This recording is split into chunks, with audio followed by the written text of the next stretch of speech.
Everyone, and once again welcome back to your own channel Maths with Motivation. So measure of dispersion, measure of central tendency, we have completed those topics. So today we are going to start the new topic, correlation. तो सबसे पहले हमें ये समझना है कि correlation में और जो अब तक आपने मेजर ऑफ डिस्पर्जन या सेंट्रल टेंडेंसी किया है उसमें बेसिक डिफरेंस क्या है. तो अगर आपने नोट किया हो, हमने जितने भी क्वेश्चन किए हैं, मेजर ऑफ सेंट्रल टेंडेंसी है या मेजर ऑफ डिस्पर्शन है, आप उसमें सिंगल वेरिएबल पर काम करते थे, सिर्फ एक्स पर. Got it. उसके साथ फ्रीक्वेंसी दिया होना इज़ डिफरेंट थिंग, लेकिन जो डेटा है हमारा वो सिर्फ एक्स बेस्ड होता था. लेकिन जब आप कोरिलेशन पर आएंगे, यहाँ पर पॉइंट नंबर 1 आप डबल वेरिएबल पर काम करेंगे, एक्स एंड वाई पर. ठीक है. अब कोरिलेशन होता क्या है? एज बाय नेम, कोरिलेट करना. ये कोरिलेट करता है दो वेरिएबल एक्स और वाई को. ये बताता है कि दो वेरिएबल एक्स और वाई में क्या रिलेशन है, किस एक्सटेंट तक, किस डिग्री तक वो एक दूसरे पर डिपेंड कर रहे हैं या वो इंडिपेंडेंट हैं. अगर एक वेरिएबल की वैल्यूज़ इंक्रीज़ हो रही हैं तो क्या दूसरे की भी इंक्रीज़ हो रही हैं या डिक्रीज़ हो रही हैं. ये सब जो स्टडी है हम कोरिलेशन में करते हैं. ठीक है. अब यहाँ पर कोरिलेशन में वेरिएबल को रिलेट करना है, किस डिग्री तक रिलेट कर रहा है. यहाँ पर हम वो एक्सटेंट स्टडी करते हैं -1 से 1 के बीच में. मतलब कि जो कोरिलेशन आप सोल्व करेंगे क्वेश्चन, आंसर -1 से 1 के बीच में आएगा. ठीक है. उसको हम देखेंगे कि क्या मतलब होता है -1 से 1 के बीच में, जैसे जैसे आप वैल्यूज़ फाइंड कर रहे हैं. अब कोरिलेशन के डिफरेंट मेथड्स हैं. हम स्टार्ट कर रहे हैं first method, Karl Pearson's coefficient. तो कार्ल पियर्सन कोफिशिएंट स्टेटमेंट में आपको एक्स और वाई ये दो वेरिएबल गिवन हैं. ठीक है. सबसे पहली बात जो आपको ध्यान रखनी है, कभी भी कोरिलेशन का क्वेश्चन आ रहा है, हम उसके डिफरेंट मेथड्स करेंगे, लेकिन मेथड्स जो भी आप कर रहे हैं उसका बेसिक फॉर्मूला जो भी आपने लेना है, रिक्वायरमेंट क्या रहेगी, मुझे उस पर काम करना है. तो अगर मैं आपको फर्स्ट फॉर्मूला बता रही हूँ, this is N sigma X Y minus sigma X sigma Y divided by N sigma X square minus sigma X whole square multiply N sigma Y square minus sigma Y whole square. देखने में बड़ा है formula, no doubt है ना, लेकिन आप सिर्फ numerator का पोर्शन ध्यान रखिए, डिनोमिनेटर आपको बताते हैं कैसे बनेगा. तो न्यूमरेटर में क्या करना है, N stands for number of terms, जैसे 1 2 3 4 5 टर्म्स हैं. सिग्मा एक्स वाई आपको फॉर्म करना है. जैसे आपको स्टेटमेंट में एक्स और वाई गिवन होगा, तो सबसे पहला काम मैं 3 कॉलम फॉर्म करूंगी. नंबर 1 उनकी product x into Y, number 2 उनका स्क्वायर्स, जैसे x का x स्क्वायर एंड y का y स्क्वायर. तो ये 3 कॉलम, टोटल 5 कॉलम्स हमें चाहिए, जिसमें से 2 आपको गिवन है, बाकी 3 पर हमें काम करना है. ठीक है. अब n सिग्मा एक्स वाई का मतलब है सिग्मा आपने एक्स वाई वाले कॉलम का लेना है, जो एक्स वाई फॉर्म किया था उसका सम. देन माइनस सिग्मा एक्स, इसका मतलब है एक्स का sum. Sigma stands for some, तो ये चीज़ ध्यान रखना है, एक्स का सम, तो ये लेना है. सिग्मा वाई मतलब वाई का सम. तो न्यूमरेटर में आपको एक्स वाई और एक्स इंटू वाई इन 3 वैल्यूज़ का यूज़ करना है. ठीक है. अब आ जाते हैं डिनोमिनेटर पर. डिनोमिनेटर में क्या करना है, एक तो होल स्क्वायर रूट है. अब जहाँ न्यूमरेटर में आपने एक्स वाई लिखा है, एक बार पूरी इक्वेशन में एक्स डाल दीजिए, जैसे वाई की जगह भी एक्स लिख दीजिए, तो x into x, x square. ठीक है. तो ये बन गया सिग्मा एक्स स्क्वायर, मतलब एक्स स्क्वायर का सम. ठीक है. यहाँ पर ना बहुत से स्टूडेंट्स मिस्टेक कर देते हैं, सिग्मा एक्स स्क्वायर या सिग्मा एक्स का होल स्क्वायर या सिग्मा एक्स वाई, बहुत कंफ्यूज होते हैं इसमें. देखिए, जो सिग्मा के साथ है, पहली तो बात उसका कॉलम होना चाहिए, नहीं है तो फॉर्म करो. जैसे स्टेटमेंट में सिर्फ एक्स वाई दिया है, तो मैंने 3 कॉलम फॉर्म करे हैं, प्रोडक्ट का एंड स्क्वायर्स का. तो जब मैंने सिग्मा एक्स वाई कहा ना, मतलब एक्स वाई का sum. Sigma x it means x का सम, सिग्मा वाई वाई का सम. अब मैंने आपको कहा एक बार पूरी ऊपर जो आपको टर्म्स गिवन थी, एक्स रख दीजिए सब में, एक्स इंटू एक्स, तो sigma X square. Sigma x अपनी जगह रहेगा, इंटू x रख देना है फिर, तो sigma x into sigma x यानी कि सिग्मा x का होल स्क्वायर। ये आपका क्या बना था, यहाँ पर आपने sigma x into sigma x, आप ऐसे भी लिख सकते हैं, कोई प्रॉब्लम नहीं है। तो हमने इसको सिग्मा x का होल स्क्वायर, तो दोनों में फ़र्क है, ठीक है।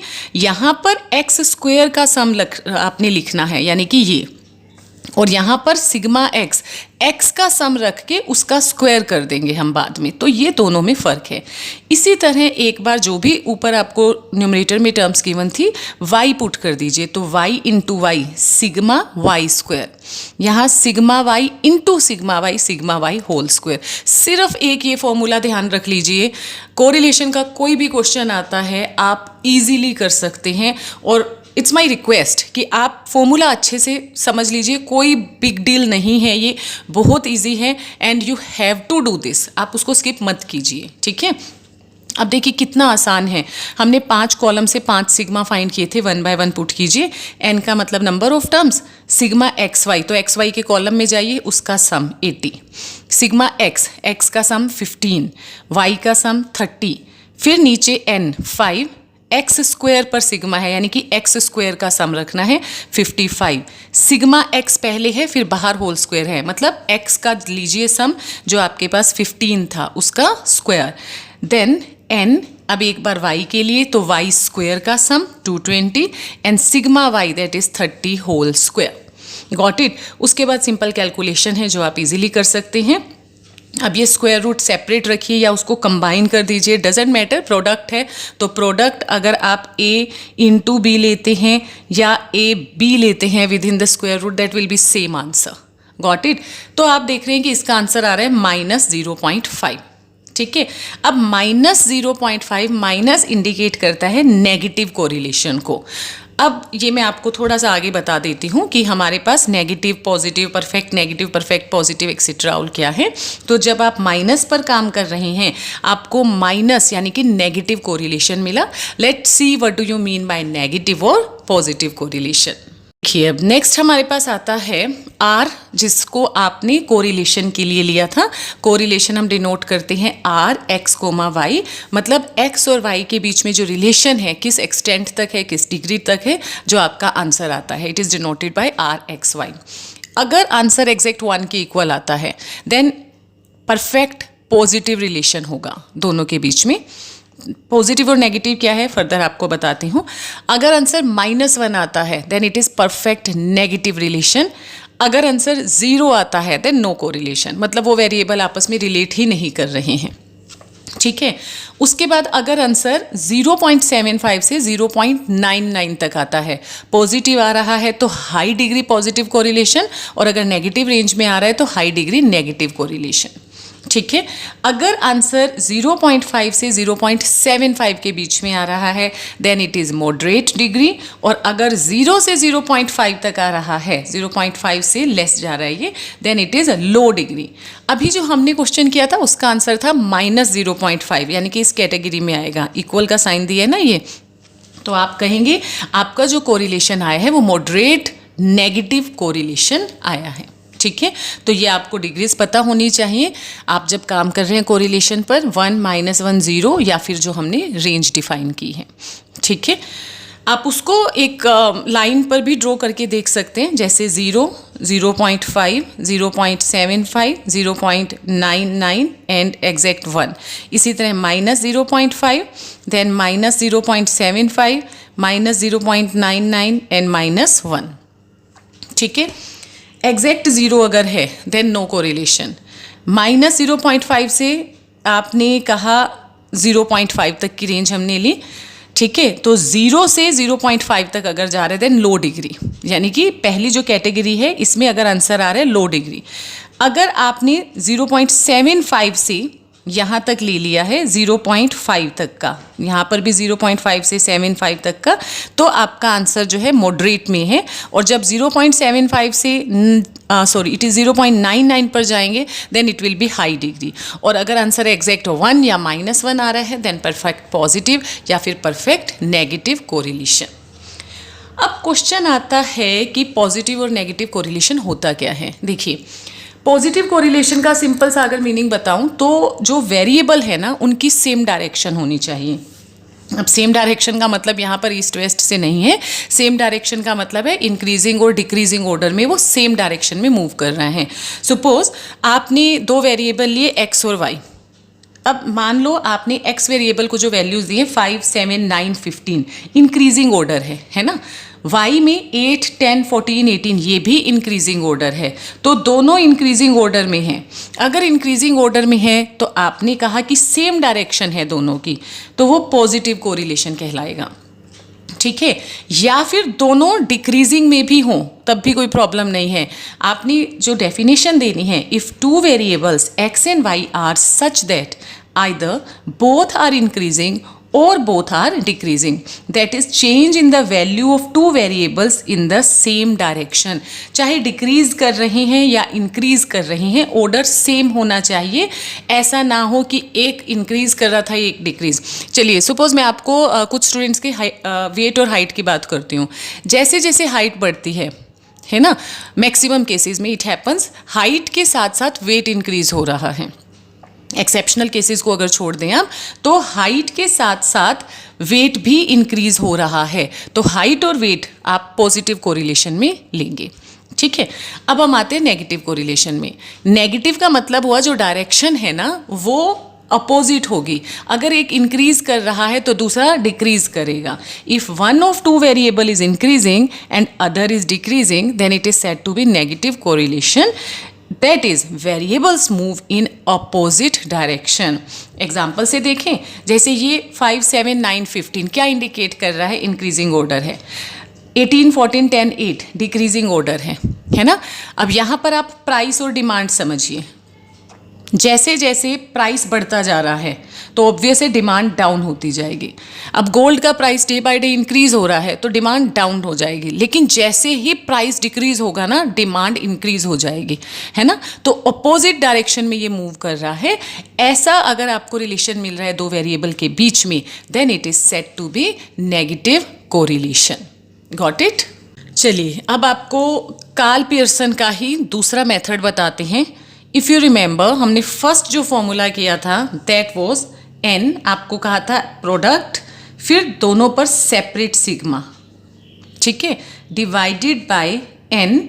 एक बार पूरी जो भी टर्म्स गिवन थी एक्स पुट कर दीजिए, x into x, x square, sigma x into sigma x, तो सिग्मा एक्स का होल स्क्वायर, इसको डाल दीजिए रूट में। इसी तरह एक बार x की जगह y लिख दीजिए, n sigma Y square minus sigma Y whole square. ये स्क्वायर रूट में है दोनों और इनके बीच में प्रोडक्ट होता है। Number of times when we use to check the papers, students ने यहाँ माइनस प्लस डाला है। नो, जब आप डिनोमिनेटर में काम कर रहे हैं, ये फर्स्ट टर्म है इंटू ये सेकेंड टर्म है, दोनों के बीच में प्रोडक्ट है, न्यूमरेटर में माइनस होता है, ठीक है। अब अगर सिंगल वैल्यू डेटा है, जैसे 1 डिजिट नंबर है, तो ये फॉर्मूला बिल्कुल ओके है, कोई इश्यू नहीं है। लेकिन अगर 2 डिजिट नंबर आ जाता है ना, 3 डिजिट नंबर आ जाता है, तो वहाँ कैलकुलेशन ना बहुत बड़ी हो जाती है। प्रॉब्लम कुछ नहीं है, आपको अगर करना है इसी मेथड से आप बिल्कुल कर सकते हैं, देयर इज़ नो इशू।